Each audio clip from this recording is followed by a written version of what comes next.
Morning. Good morning. It is morning, and it is the day after Halloween. We have such a busy week. We have such a busy week. Yeah. And I'm also very excited because I got a phone call from the guys at Aztec Chevrolet. They are all buying tickets to see me in Vegas on December 9th. Oh, how fun. So we're super excited about that. And I really need to work on an after party for us. sure. You know? Now Yeah, we got lots of people coming. We're going to work on that. So big thank you.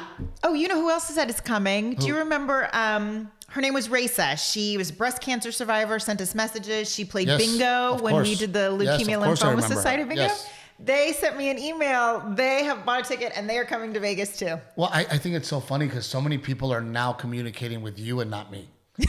Like, it's so funny that people are like, we need to communicate with Renae. So thank you, Aztec Chevrolet, for the continued support. Yes. You know, you've really made us so happy, and we hope that our family here at the podcast is at least checking out your inventory.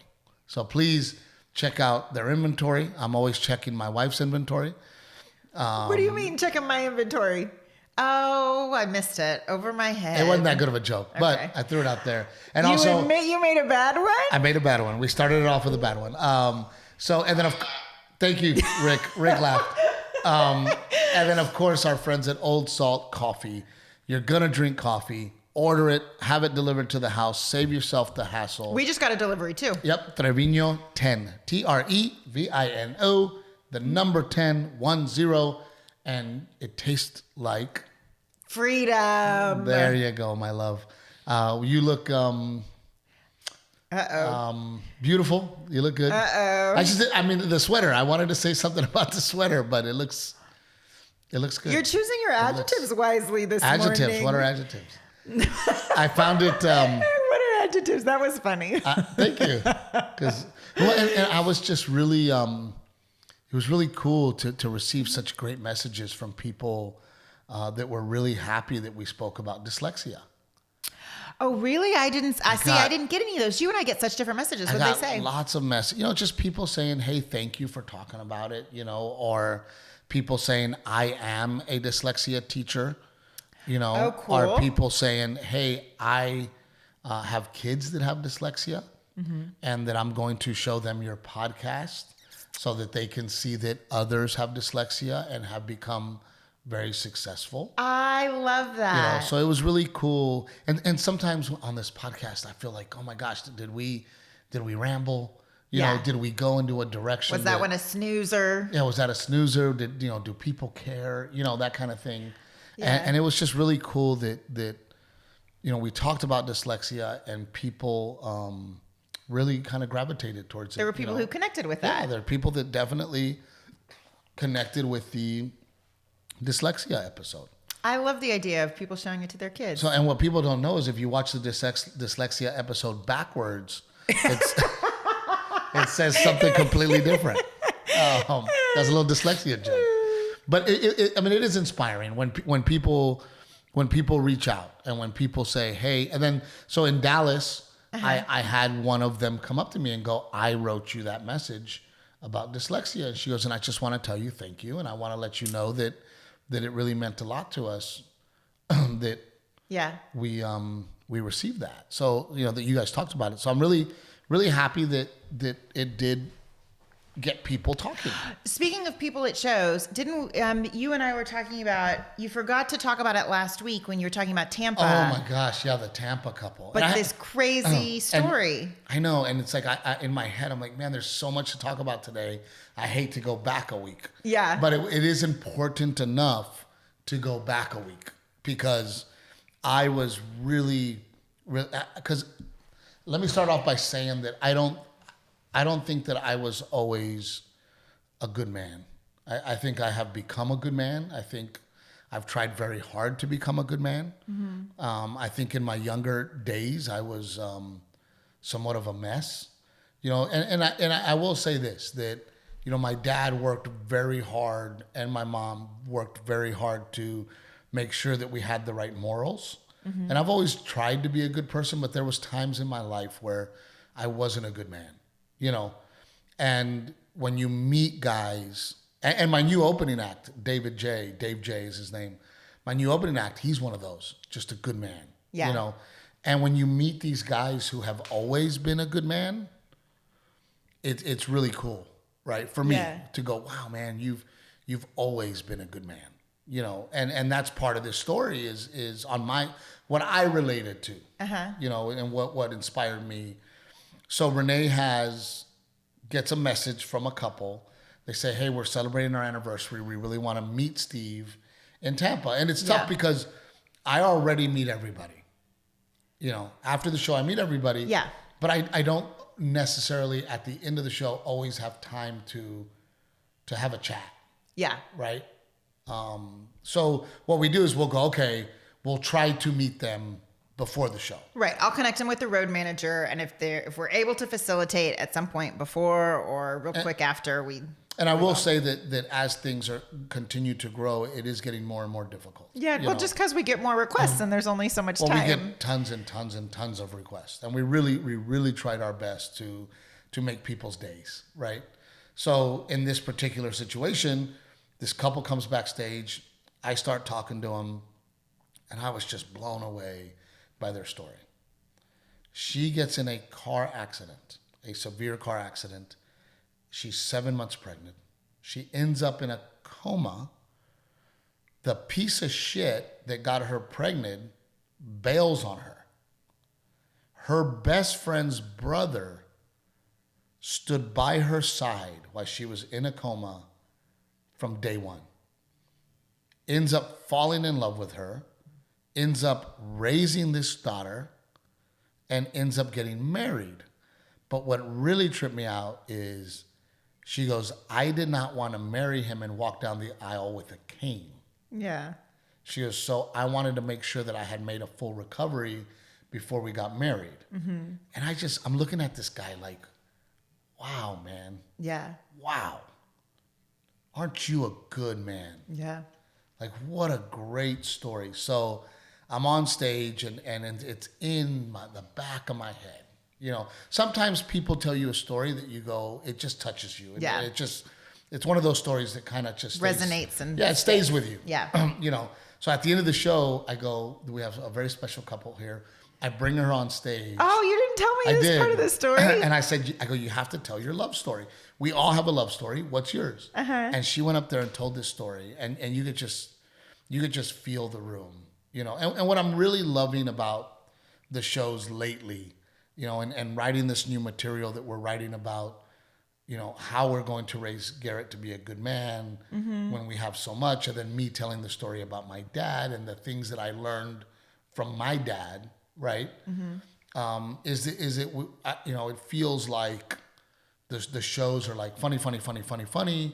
Here's something really sweet and cool that I learned and I'm trying to do. Right. And then funny, you know, and just try to kind of ride that wave of emotion and heart. And I've always tried. That's always been a goal of yours. That's always been a goal. Is that it's always rooted in some sort of. And it has to have heart and truth. Right. Yeah. So, you know, to have an experience in a date night where it is like a movie, right? When you go to a movie, hopefully you're riding that wave of the real life rom-com stand-up version of a movie. I like that. But it was just really cool to have her on stage and really for me, you know, inspirational that there's men out there.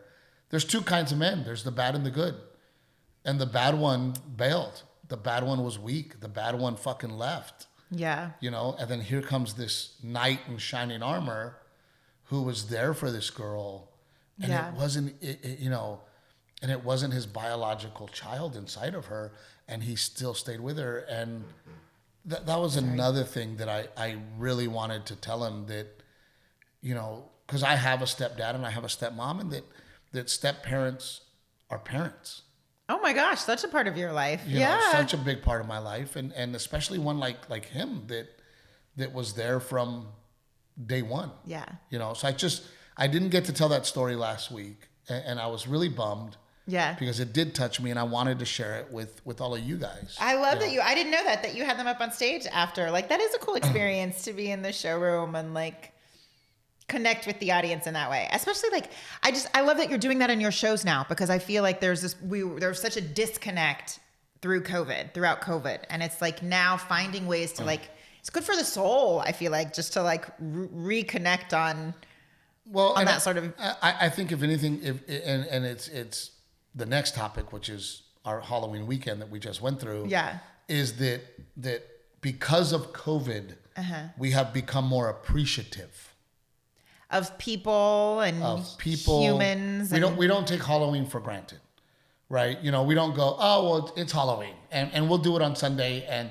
then I think right now everybody's like, we didn't get to do Halloween last year. We're gonna do Halloween. We might not have another Halloween. We're gonna do Halloween to the max. 3 days of Halloween. You did 3 days. I did 3 days of Halloween. Of Halloween. Yeah. And it was just, you know, everybody, and it was funny because our neighbors came over. We had a kind of a hang here at the house. We loaded up the trailer. We'll get into that. But you know, some of our neighbors were just like, they're like this. Yeah, because it's been 3 days of Halloween. They did all the kid activities at school Friday. Yes. And then they did the adult Halloween party on Saturday. Yeah. And then they showed up to do our Halloween for the kids on Halloween day. And then you're day. not even all the church fall festivals and the pumpkin patches and So everybody was doing things to the max. But I love it because I love doing things to the max. To the max. You know. But I think because I've always... The feeling that the lesson that everybody learned during COVID. Yeah. I already know that. I already don't take days for granted. Yeah. Every day to me is so very valuable. Oh my gosh, I forget what it was. One time we were arguing about something and tired, and you being on the road and me being at home, and you pointed out, you were like, I only get this many baseball games. I only get this many Halloweens, because usually you're working on Halloween, but Halloween fell on a Sunday this year, so you were home. And when you broke it down like that, it was really eye-opening for me. And you were like, Renae, that's how I think about things all the time. Like, that's my perspective on it. Right. That's how I run through life. I run through life that every second, every minute, and I've said it once, I'll say it again, I truly believe that the most valuable things on planet Earth are family and time. Yeah. Because you can't get more family and you can't get more time. Yeah. You know, but I think you're right. I think COVID made us realize that a little more. You know, money's not very valuable. Yeah. I can get more money. I'll go out and get more money. I'll find a way to make more money. It's not valuable.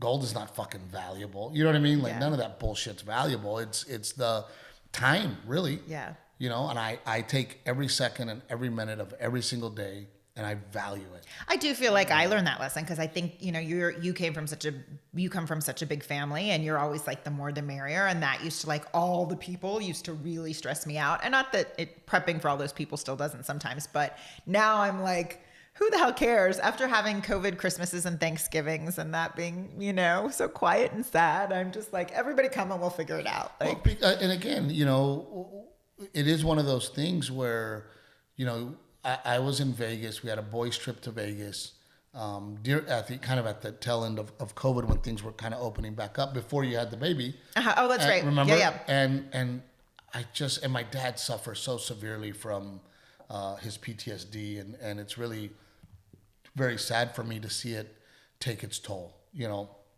as he gets older.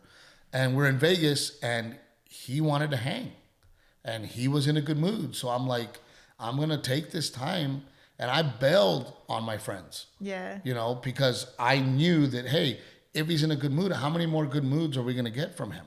Yeah. You know, how many times am I going to be in Vegas with my dad? That quality time.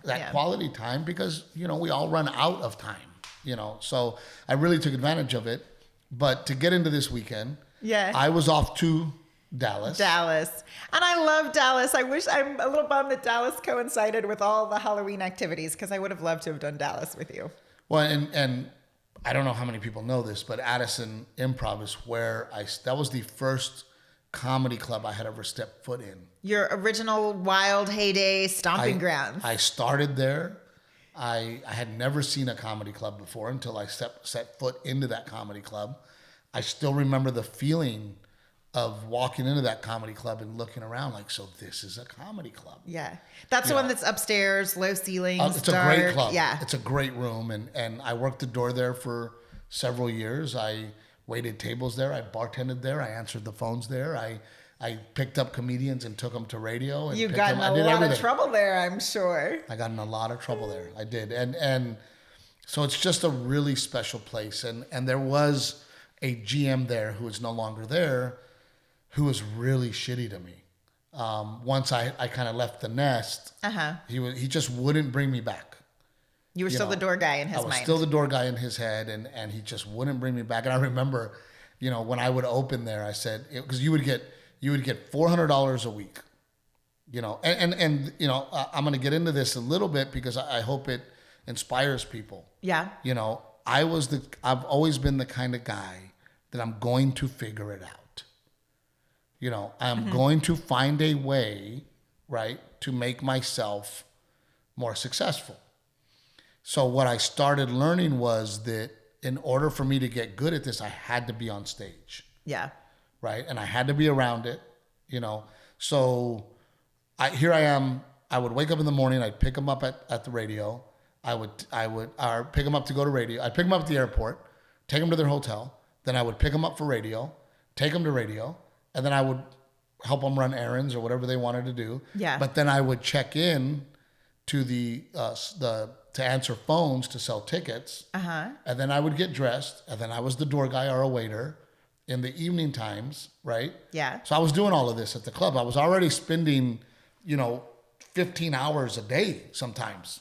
Yeah. At the club. Well, yeah, because radio starts, you're picking them up at like 6 a.m. And I was broke as a joke. So I'd turn the fryers on during the day and I'd fry me up some chicken and some French fries, yeah. From the walk-in over there so that I could eat, make myself lunch. And then I finally get the opportunity. And what happened was Bill Bellamy was coming into town. I'm waiting tables. His opener does not make it into town. Something happens with his flight. And he is doing a two-man show. So there is no comedian there. The manager comes up to me and goes, "Here's your chance. Don't fuck it up." And I tell everybody at my section, I go, "I will be back." Oh, it was like literally while you were there in I'm waiting tables. Oh, damn. I tell my section, "I will be back." Yeah. I walk on stage, and that was the first time. I did really well, so that maybe that's why you don't need prep time from the very beginning. You got no prep time. So after that, the manager goes, "Hey, I'm going to give you an opening weekend." So I did the opening weekend. Who was it for? Do you remember? I don't remember who it was for. I think it might have been for Wayne Brady, but I get paid $400. That's how much you get paid to open for the whole weekend. For the whole weekend. So I had a light bulb go off, and I went to management and I said, "Listen, everything that I already do." I will still do it. And you pay me $400 every single week, but you also let me MC. Like host? Yes. You let me open the show, and I will still take them to radio. I will still put in the hours answering phones. I will still wait tables, and I will still bartend, and I will still work the door, whatever you need me to do. But all you have to do is pay me the $400. So, but then you got the $400 plus your tips, right? Well, no, if I was hosting, then I was a door guy. Oh, okay. Right? Yeah. Because you'd get everybody in once everyone was seated. Then I would run and get on stage. But I was still putting in all those hours. And I knew that was a deal for the club. Yeah. Right? The club is doing the math and they're going, "Wait a minute, we get a full-time employee." Yeah. Right? A dedicated full-time employee. Yeah. And all we got to do is pay him $400. Yeah. And give him stage time? And give him stage time? No problem. So that was, and that's the problem now. People who become very, very successful are willing to do things that nobody else is willing to do. Yeah. I was willing to work 12 to 15 hours a day, 7 days a week to get that stage time for $400. Yeah. So I would work Monday, Tuesday, Wednesdays. I would go work the door and bartend at Logan's, another bar. Right? So, because there's no way I was going to stay alive for $400 a week. So I started working Monday, Tuesday, Wednesdays at another bar. Right. Right? So I would do that and I would get on stage and I would do my thing. Right? But again, going back to the idea that, people aren't willing to do things. For example, when I would pick up these comedians, I would let them know, whatever you need, I got you. Yeah. You need me to take you to the grocery store, I'll take you to the grocery store, right? You need me to sell merch, you have merch, I'll sell your merch. Yeah. Right? And I would get their merch ready, and that's how I would make another $100. Because they break you off. Yeah, the comic would give me $100. Hey man, thanks for selling merch. Yeah. So then I would sell merch, right? And I remember, and I'm not going to name any names, I'd be working with other comedians, and these people, and those other comedians would be like, "Damn, Trevino, you're their bitch, bro. Dude, you want to be their bitch?" And I'm like, I don't want to be their bitch. I'm trading. Yeah. They're giving me knowledge, and they're letting me have stage time in exchange for me selling merchandise for them. Right. Right? And years later, now I'm headlining at a very young age, right? I started headlining at 25 years old. Then all those people that called me their bitch were like, "Hey, Trevino, can I have some work? I'll do anything. Let me open for you. Yeah. I'll sell merch." And I'm like, "Hey." So now you want to be the bitch's bitch, right? But I was at the age, I was very young. Yeah. And basically it's an internship. Yeah. I was willing to do all of these things to be successful. Yeah. And that's why I always say that I have always taken a very blue collar approach to stand up. Yeah. So I get to that. And by the way, I was working there September 11th. The towers had gone down. I was, of course, asleep because I was drunk the night before. Yeah. And my phone is ringing off the hook, and I had a landline and a cell phone. Mm-hmm. And I finally answer it, and it's my mom. And my mom is in tears. Miss Dora is freaking hysterical. out. She's hysterical. And she goes, "Turn on the TV." And by the time I turned on the TV, the towers were falling down. I have zero family in Dallas, right? Yeah. I am scared. I do not know where to go. I go to the comedy club. Uh-huh. I get to the comedy club. The owner of the comedy club is there, right? And then all of a sudden, all these other comics and people start showing up at the club because nobody knows what to do. Yeah. And thank God that nothing, and because they were saying that Dallas was going to be a target, and blah blah yeah. blah. The next day, I go and buy an American flag, and I put that American flag and I thumbtack it to the back wall. Uh-huh. Well, to this day, that flag is still on the wall, and it's framed now. I put that flag I just there. got chills. 20 years ago. That gave me chills.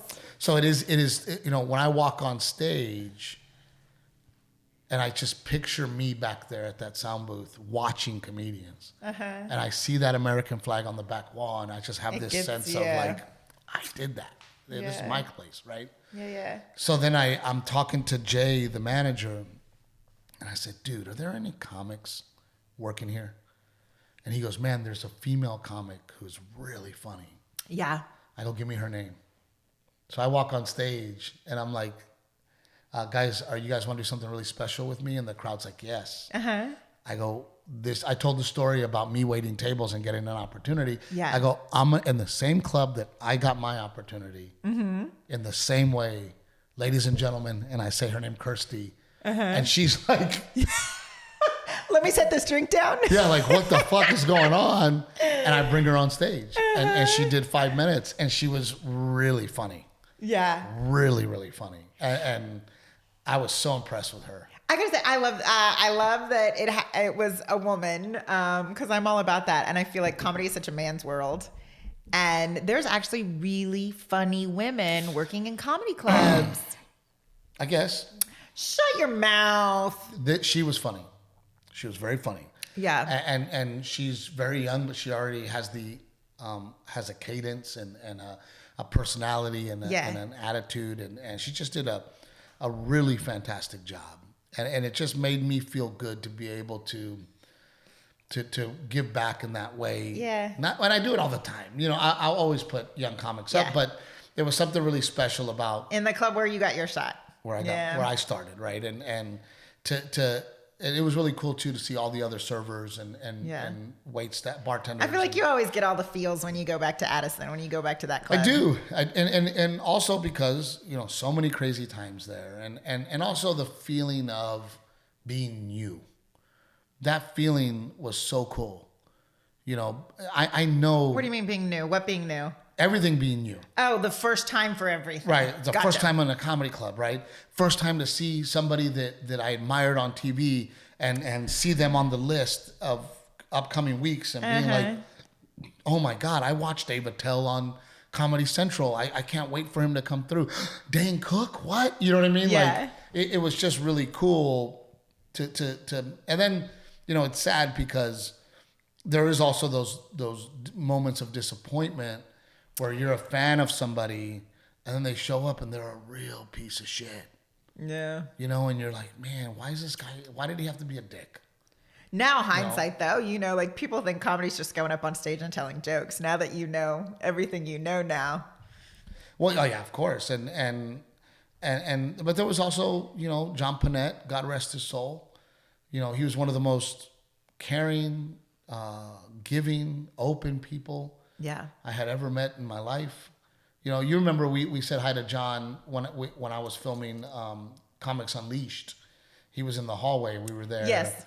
And again, seeing John and him coming up to me and saying hello. And I would spend the whole weekend with John.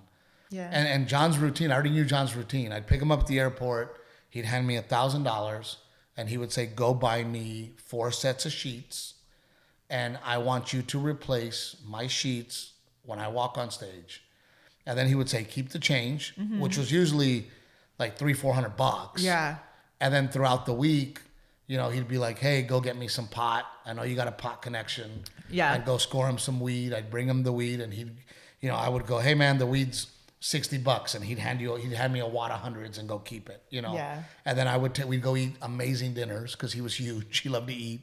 And we'd go eat these amazing dinners that I would never eat at, if I wasn't hanging out with him. And then all of a sudden we're talking comedy and John Panette's asking me questions about my stand-up and I'm asking him questions. So it was, and at that club, there was a guy who was the kind of older guy who was the king of comedy in that town, if you will.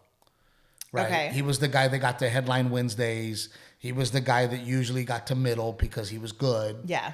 And he was a big local comic. Yeah, he was the big fish in the little pond, right? And he would teach a class. And I remember him coming to me going, hey, I'm teaching a class. You need to get in my class. And I probably shouldn't have said this to him. But in my, my thinking was, I don't want to be a middle act in Dallas, Texas. Yeah. Why am I going to go to your class and learn from a middle act in Dallas, Texas? Yeah. I'd rather sit down, change sheets for John Panette, and be able to sit down with a guy that is for real doing it. Right. On a huge level. Right? Yeah. So I remember telling him that. I was like, why would I learn from you, dude? Like, I eat dinner with John Panette, man. Like, the fuck would I, And it was so funny because Kevin Pollak had come through. I'm the opening act. The guy that teaches the class is the middle act. Okay. And then it's Kevin Pollak. Yeah. Right? And Pollak, class act, same thing, man. Super nice, super generous, treated us amazingly well. Hold on. I think we lost Rick. I'm here. Oh. I didn't lose Rick. I lost somebody else. Super generous guy, Kevin Pollak. And Dean, I don't want to say his name. Yeah. He's sitting back there, the middle act, and then there was a flyer for his class, and Pollak picks it up, and he goes, what kind of vulture piece of shit teaches a fucking comedy class? And the other guy didn't see, just sat there quietly, and I was like, yes, I agree, Kevin, I agree, And don't get me wrong, a lot of great comics have come out of comedy classes. Yeah. Because you don't know where to start. It's just a starting spot. Right. You don't know how to start. Yeah. You don't know where to start. So for those of you that are watching this and thinking, okay, well, I want to do stand-up comedy. I don't know how to start. You just go hang out. Yeah. You just go to the comedy club. You hang out. You meet other comics. You find out where all the open mics are. Right. You start doing open mic and you just make comedy your life. You just go on stage and eat shit a lot. I never ate shit, but you just go on stage over and over and over and over Yeah. again. So Dallas was a great weekend, and I just had a wonderful time. And then oh my God, and then this beautiful girl that sits across from me calling me up. Well, how do I do this? And I'm like, Renae, really, dude? Well, What did I call you asking you how to do? You were bitching about the surround sound that I just put together. Oh, y'all, between the yard and the damn surround sound speakers in this house, Sorry about your life, guy. Wow. Sounds like you have real problems. No, you are so obsessed with those speakers, and I could care less. But Friday you did the neighborhood witches, right? Well, Friday we had his school party, so I went on Thursday and I helped decorate the room for the party, and then we did the school Halloween party, which was so fun. I mean, his school and those teachers really do it up. There's a whole costume parade. The kids had some really elaborate costumes. I was not prepared for that, but they parade them through the hall. It's super cute. So we had that during the day, and then in the afternoon, I had never heard of this, but apparently Carla in our neighborhood got the brilliant idea from a friend. Is Carla okay with you using her name? Well, I didn't ask, but I don't want to take credit for her brilliant idea. Well, I didn't give the name of the guy that did the comedy class because I don't want. But you're talking badly about him. I'm like giving Carla credit where credit's due. So, but this is the first time that our neighborhood has done that. Yeah, she saw a neighborhood back home where she's from does it, and she thought it was so fun, so she organized it. But basically, all the moms in the neighborhood who wanted to participate were invited to dress up like witches, and we live in a golf cart friendly community. I cannot believe how many bitches are in this neighborhood. Witches. It's amazing how many witches are in this neighborhood. For the first one that all these women showed up with their golf carts. I mean, all ages. Women from all ages in the neighborhood. Old bitches, young bitches. Yeah. I mean, witches, young witches, old witches. But decorated their golf carts. We don't have a golf cart. Those are for. Well, we pulled. We have a work mule that I do work with. I need it for my property to do work. I work with it. And apparently it's also great for pulling a trailer full of witches. Yes. Yes. Bitches. Witches. I know, I almost said bitches. I just let myself down. But we led this, since I had the trailer, we led the parade, and it was so much fun. We threw treats. Of course you're the head bitch. Witch. Of course you're the head witch. Yes, you are the head bitch. Witch. We threw like coloring books and little balls and toys and trinkets to the kids. Our balls? Were you throwing our balls? Hey, here's our husband's balls. Here, we have our husband's balls. No, but the dads or the grandparents stood in the yard or the end of the driveway with the kiddos while we passed by, and we all waved with our Halloween music. Babe and Mamma Mia were standing in front of my folks my made yard of the sure month to get a photo with your yard of the month sign, and it made me laugh because I thought how I'm sure you're so happy that a yard of the month sign, we got it in Halloween when everyone's passing by the house. And I also love the fact that I guarantee you that there's some people in our neighborhood who understand my humor and who think it's really funny. Oh, the video you posted? Yes. I'm sure you also offended some people, I'm saying. Too. And it makes me very happy that there's some people that are offended by it. It makes me happy. It's funny to me that people would be offended by it. And I know that they're out there. You know what I realized? I think that's why I love you, because I think life is too short to take things so seriously. And that's why I love Halloween. Dude, I'm not trying to be the mayor of my fucking neighborhood. I don't care. And I think there's people in our neighborhood who want to be the mayor of our fucking neighborhood. Yeah. And I don't care. And that's okay too. And to be honest with you, I think that my sense of humor filters them out. Filters what out? The dickheads. You know what I mean? Like, I think that... the Karens? Yeah, the way that I dress and the way that I am filters out. Yeah. So then you get the cool ones that have a good sense of humor, that are a little dirty. We're a little dirty. Yeah. You know, with our sense of humor. Yeah. But we have these great morals, and we try very hard to raise good kids. And there's there's this line between, you know, we don't take life too seriously, but at the same time, you know, we try to be very good people, right. You know. We're serious about the things that matter. Right. Yeah. And Yard of the Month, like, you know, it's one of those things that, yes, I'm proud of. And I did the video to be funny. Yeah. To be funny, but kind of serious. And but so if you haven't seen the video, but I'm glad Steve made an acceptance speech for his Yard of the Month award. But I'm really glad you did that, because it really seemed like you girls had a really good time. It was so much fun. And that it was something enjoyable. And it was really cool to see that other people had reached out to you like, oh my God, what a great idea. I mean, it wasn't mine. I just but in provided general, the hayride. Yeah. But in general, all the women seem to really love it. And I think it's going to be Did you just say I provided the hayride? Dude, I am covered. Rick, I have hay in the storage unit in the back. Dude, I'm covered in fucking hay because I have to load. And then it's funny because it's me, it's Jake.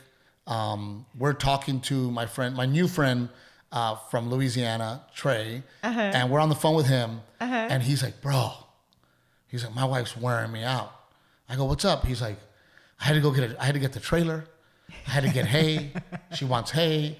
And then she wasn't happy because our golf cart wouldn't pull the trailer. So I told her, well, just hook it up to the truck. And she was like, well, I'm not going in the truck. We need a Polaris that can pull it. He's like, so now I'm fucking trying to find a Polaris from a friend or somebody to help me so that I can pull this for my wife. And Jake's over here dying laughing. I go, bro, I had to put hay on my trailer for my wife. Jake's like, shows me a picture. He had to do it for Cat too. For Cat too. He's like, here's the fucking hay I put on, you know, Cat's trailer, right? So it was really funny that we all have witches in our lives.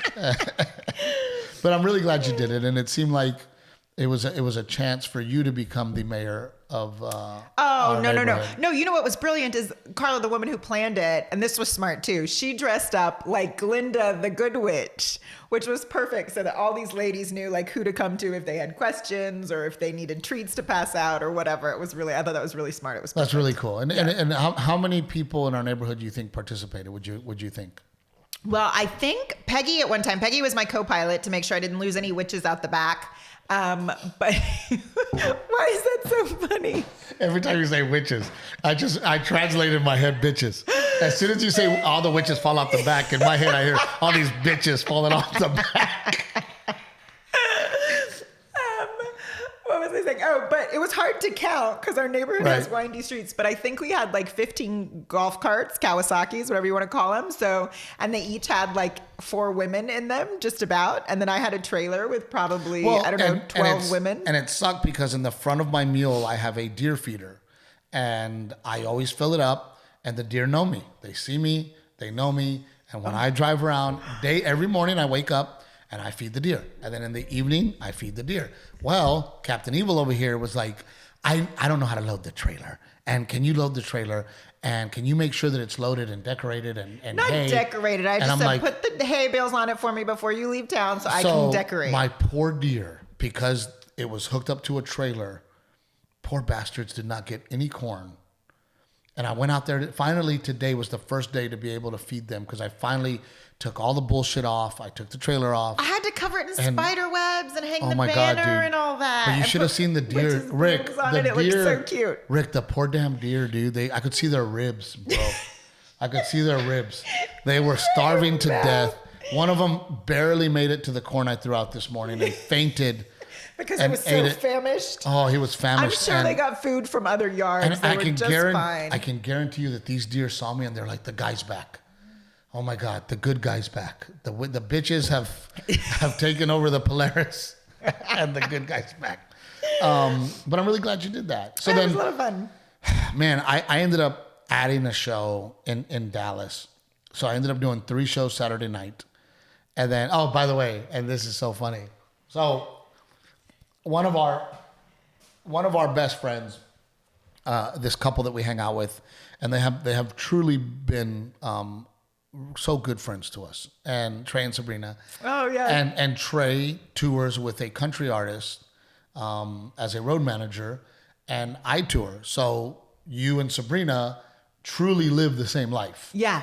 Yeah. When Like, we moved to New Braunfels, because this is where they live, we like started hanging out all the time because we're on the same schedule. We're on the same schedules and juggling the same. And they're such good parents, and they're so down to earth, and we just love them. And so Krager is in Dallas the same weekend. I'm in Dallas this weekend. So Trey and the band come out to see my show on Friday night, and then afterwards we hang out. And so we end up going to the piano bar next door, and it was so funny. Oh, and by the way, here's a really cool moment. They start playing, the piano guys start playing The Devil Came Down to Georgia. He was looking for a soul to steal, right? Well, Aleph, who's a professional musician, walks on stage, grabs the fiddle off the wall. And he's an amazing fiddle player. He's an amazing fiddle player. And that song is a crazy fiddle song. And he starts to fucking shred the fiddle. Does the bar go nuts? The bar's like, what's happening right now? Like, this dude walks out of the audience, grabs a fiddle on stage and just starts murdering it.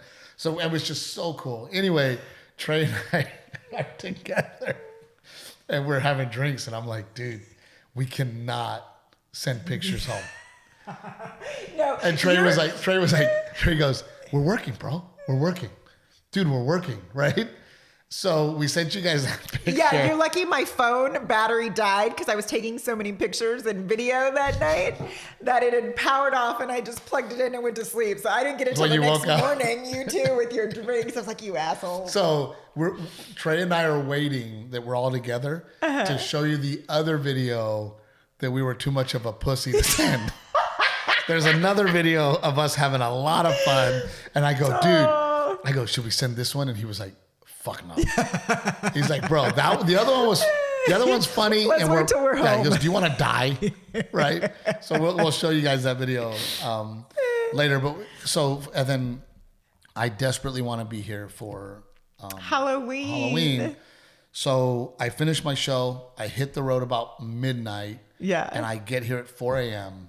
to wake up and do Halloween. And then we had people over to watch the games. I feel bad because at that point, y'all, we've had Halloween I'm sure everyone feels it this year, especially the mamas. Like, with Halloween being on a Sunday, it was so much Halloween. So then the day you're actually here, and Garrett's so excited that you're going to get to be here for Halloween this year. Like, he was like waiting for that Sunday, and the rest of us are all like, oh my God, can everybody's Halloween tired. be over? And I've just driven. I went to bed at 4 a.m., woke up at 8 a.m. in the morning, 4 hours later to start getting things ready. And then,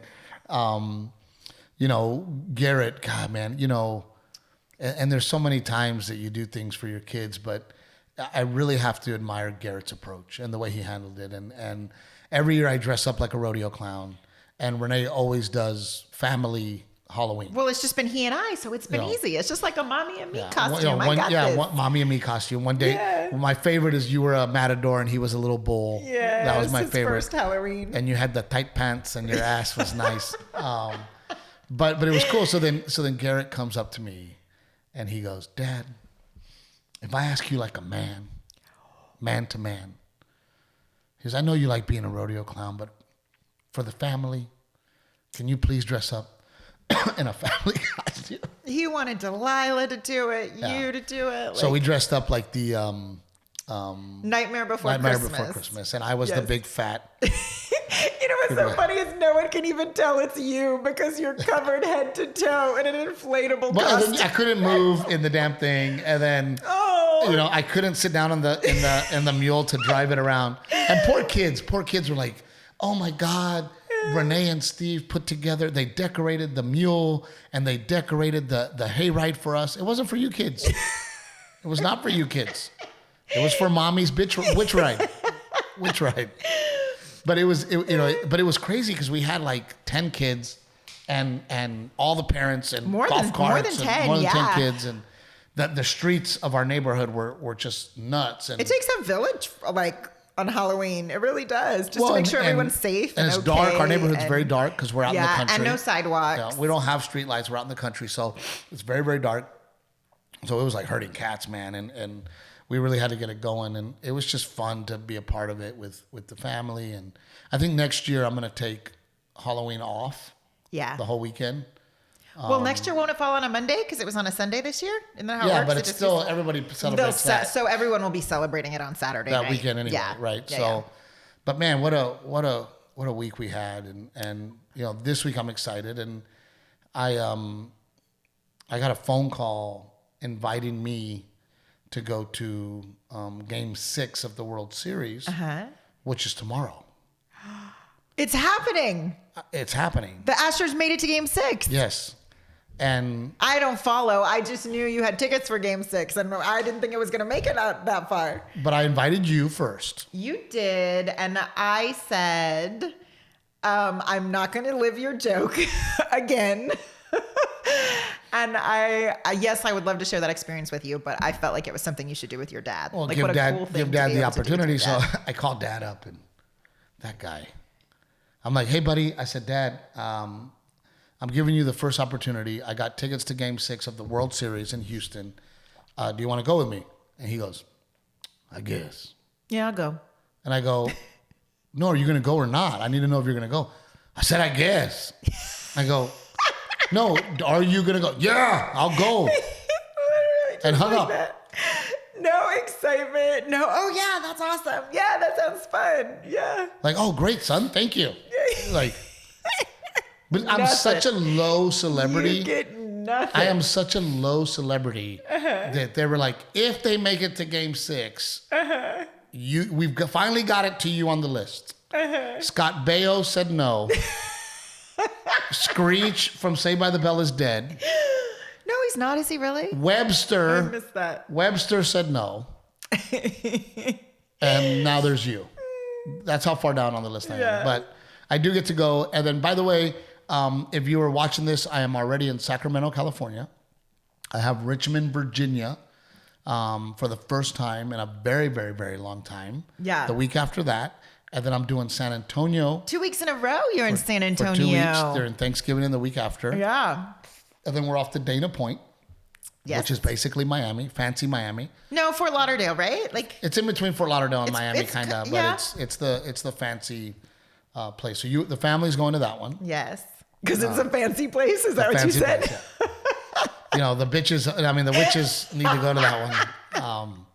And then Which has got to get a tan. yeah, and then New Year's in Houston. Houston. So wrapping up the year, and I did. Oh my God, I feel like you just got to brace yourself from now through the end of the year. It just gets nuts. Well, because of COVID, I told myself that I was going to bust my ass and catch back up. But I'm so ready for a week off. Yeah. So ready for a week off, and we're going to do that in January. I need to take a week off and just really stay home. Well, You know. Houston, sorry, San Antonio will be nice because you'll feel like you're home for a little bit. You won't have to get on a plane for 2 weeks in a row because you'll just drive. I just need a residency in Drive San first. Antonio. Yeah. That's what I need. It's just every year for 9 months I'm in San Antonio. you guys. San Antonio's a great city. It's a like great it's. town. But we're wearing people out. We've gone too long. Thank you so much, guys. You guys have no idea. And it has been really special to have people come up to us and say, hey, you helped us get through Yes. the pandemic. And we just want you guys to know that this has become very special for me and my Captain Evil here. And at this point, if one person watched, Yeah. we'd still do it because we love it. And But those messages Oh, do mean a lot. very Someone quickly. dressed up as Captain Evil for Halloween. I saw that, dude. That was fucking awesome. But what were you going to say really quickly? I'm going to let everybody know who's winning the pie contest. So, Oh, it was close let last me look time. this up. Last time I saw it, Gigi told me I was winning by 1. Well, now we can see. So there's no bullshit. There's no pretending. Oh, dude, I am. What is it? I am kicking your ass. You are not. Let me see. I am beating I you don't by believe you. 10. Oh, that's not kicking my ass. 10. We're about to make that up right now. Where's Don? Don bought 10 pies last time. So helicoptersforheroes.com, guys. We are delivering pies here in San Antonio and Camp Pendleton. However, we do not have a bakery yet. Don't say that. Then So- they're not going to buy pies. No, I will make it happen. Believe me. Y'all, I'm going to be baking pies. So if there is a bakery in the San Antonio area, now we are not asking you to do this for free. We are not. We are going to pay for the pies. If there is a bakery in San Antonio that thinks they can handle making these pies for our veterans for Thanksgiving Day, please hit us up. Please hit us up. If not, I'm going to have to start making phone calls. But I'm hoping that there is somebody out there who can say, you know what? I'll make the pies. Remember, we're not asking you to do it for free. Yeah. We are going to pay you to make these pies because with your donation of $25, that pays for a pie and a bag of coffee for our current serving members who don't get to go home. They don't get to go home for Thanksgiving like you. So Renae and I would like to deliver pies. So help us do that. I am kicking your ass. 10 pies is not kicking my ass. That's a lot of pies, dude. 10 pies times $25. That's $250 of pies that you have to make up. Oh my God. And I love that they can see it. They can fucking see it. Can everyone see it? Yeah. You just click on it. Like if you wanted to send a pie to Steve, you click on Steve. No, don't send it to Renae. Look, 1 pie, 2 pie, 4 pies. Okay. Y'all go buy some pies. So buy some pies. And honestly, it doesn't matter who gets pied in the face. We desperately want to deliver these pies. It doesn't, but if Steve gets pied in the face 2 years in a row, that'd be really awesome. It's not happening, dude. I think people are like, you know what? Poor Steve, that poor bastard. Last year when we did this, the podcast just started, and they thought you were the abused one. And now that they've been watching the podcast for so long, they're like, it's Steve, man, poor bastard. Because I made you load hay on a trailer to bring joy to all the children in the neighborhood. Bitches, I'm so evil. Steve Trevino here, Captain Evil. Thank you guys for listening and watching. We love you guys. Bye-bye.